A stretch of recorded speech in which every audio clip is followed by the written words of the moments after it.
Hola, bienvenidos a este podcast relacionado con miedo, terror y suspenso sobre una historia bastante interesante llamada El retrato de la condesa. El nombre de este equipo es Misterios en la Sombra y está conformado por Jesús, Joana, Zoe, Sharon, Melanie y yo, Leslie, que les contaremos esta interesante historia y este resumen de este capítulo tan interesante llamado Interrogatorio. Nosotros somos el grupo 206 del Colegio de Bachilleres del Estado de México 02 de Ecatepec de Morelos. Y bueno, sin nada más que decir, comencemos.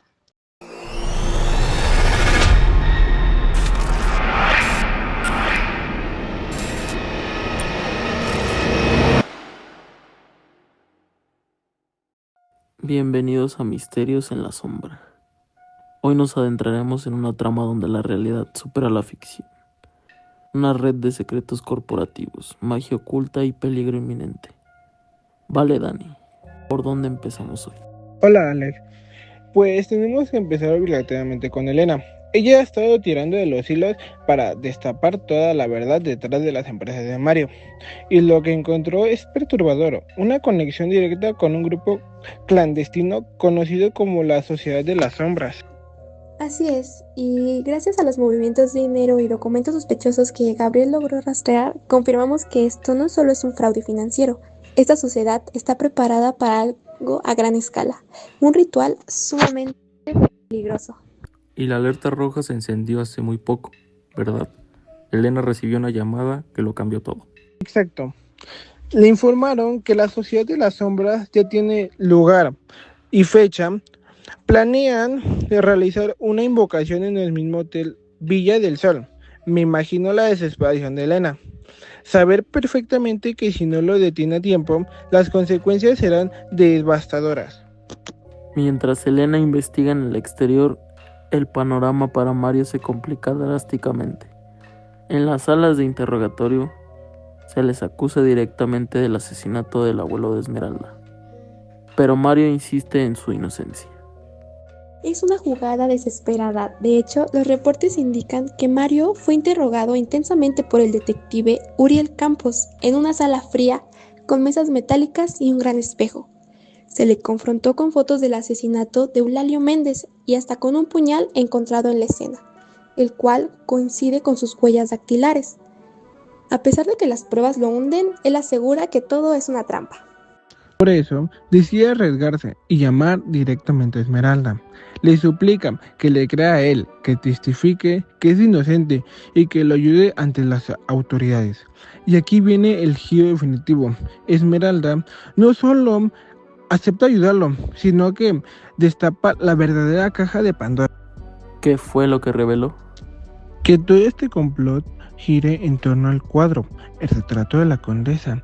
El ritual que planean en el hotel no es una simple superstición, está ligado a una antigua y oscura magia prohibida llamada Ocularis Infernus. Este término es escalofriante. Según los textos prohibidos que hemos revisado, el Ocularis Infernum es un ritual capaz de romper el tejido de nuestra realidad, abriendo una puerta hacia otra dimensión. Quien logre controlar este portal obtiene un poder absoluto e inimaginable. Básicamente, el retrato funciona como la llave. Con esta información sobre la mesa, las piezas de rompecabezas empiezan a encajar para las autoridades. Los detectives, que al principio se mostraron escépticos, ahora ven la magnitud de la amenaza. Claro, es que la intervención de Javier Enrique fue clave en este punto. Ellos aportaron datos históricos cruciales sobre sociedades secretas y cómo operaban esos antiguos misterios de magia ocultos en la región. Incluso se habla de registros antiguos del pueblo de Bora, donde un hombre llamado Elmer ya predecía en sus sueños que seres del inframundo cruzarían a nuestra dimensión mediante una alineación planetaria. ¡Qué locura! Al principio, los policías pensaban que Mario o los sospechosos estaban locos, pero al cruzar los dedos de Javier y Enrique con los movimientos del hotel Villa del Sol, entendieron que el peligro era real y es inminente. Ya no hay tiempo para dudas. Llegamos así al clímax de esta entrega. Rivales, detectives y investigadores se ven obligados a dejar de lado sus diferencias. Tienen un objetivo común: unirse para detener a la Sociedad de las Sombras antes de que completen la invocación. La tensión en el ambiente se puede cortar con un cuchillo. Saber perfectamente que el destino de la humanidad depende de un hilo, y si el ritual tiene éxito, las reglas de nuestro mundo cambiarán para siempre. Una perfecta y terrorífica mezcla de suspenso policial, conspiración corporativa y terror sobrenatural. Y bueno, a ver, es que seamos honestos, la historia está increíble. Tiene ese equilibrio perfecto entre misterio, terror y conspiraciones que hace que no quieras dejar de escuchar o de leer. Pero para entender de dónde salen estas ideas tan perturbadoras, primero tenemos que hablar de la mente detrás de todo esto. Hugo Casarrubias, porque sí, detrás de cada culto extraño, cada símbolo maldito y cada escena que te deja incómoda a las 3 de la mañana, está él. Casarrubias es uno de los autores contemporáneos que lograron encontrar una forma muy particular de contar terror. Y lo curioso es que todo empezó cuando era apenas un niño. Literalmente escribía historias en un blog de notas, inventando relatos oscuros y situaciones rarísimas, solo porque le fascinaba la sensación de miedo y tensión. Y honestamente, eso se nota muchísimo en sus obras, ¿no? De hecho, él mismo ha contado que en entrevistas creció obsesionado con dos autores enormes del género. Por un lado, Steve King, de quien tomó ese suspenso psicológico tan pesado y la idea de poner a personas comunes en situaciones completamente aterradoras. Y por otro lado, R.L. Stein, el creador de Escalofríos, que prácticamente enseñó cómo mantenerte atrapado con giros rápidos y momentos que te obligan a seguir leyendo, como solo un capítulo más. Y después de años escribiendo, finalmente en 2015 publica su primer novela formal, En Tinieblas, una historia de horror clásico sobre un matrimonio que compra una casa maldita. Sí, muy al estilo del terror tradicional, pero con ese toque intenso que ya empezaba a definirlo, y aunque era su debut, le fue sorprendentemente bien. En plataformas digitales superó los miles de descargas en muy poco tiempo y empezó a llamar la atención dentro de la comunidad de terror. Pero el verdadero resalto llegó un año después. En 2016, él publica El retrato de la condesa, que honestamente ya se siente un poquito más ambicioso.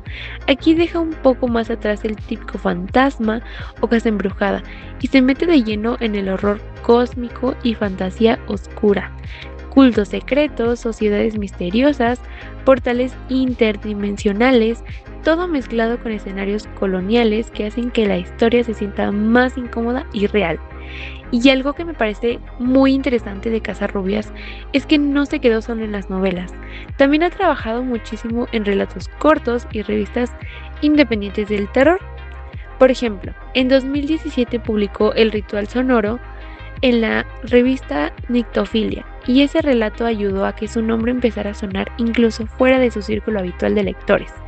Ese mismo año también lanzó En las entrañas de la noche, una antología de 15 relatos llena de monstruos, criaturas ancestrales y toda esta súper estética oscura que ya es súper característica de él. Y la verdad, es impresionante pensar que alguien que empezó escribiendo historias en un cuaderno por diversión, ahora construya universos tan complejos y perturbadores. Definitivamente Hugo Casarrubias sabe perfectamente cómo meterte miedo y cómo dejarte pensando incluso después de terminar la historia. Así que si todo este misterio de Ocularis Infernum ya les llamó la atención, créanme que este actor tiene muchísimo más que explorar. No solo son historias, son oportunidades de viajar a otra dimensión y poder imaginar absolutamente todo lo que este autor te hace escuchar o te hace leer. Entonces, ¿ustedes realmente leerían sus novelas? ¿Lograrán Elena, Mario y los detectives llegar a tiempo al Hotel Villa del Sol? ¿O se abrirán las puertas de Ocularis Infernum?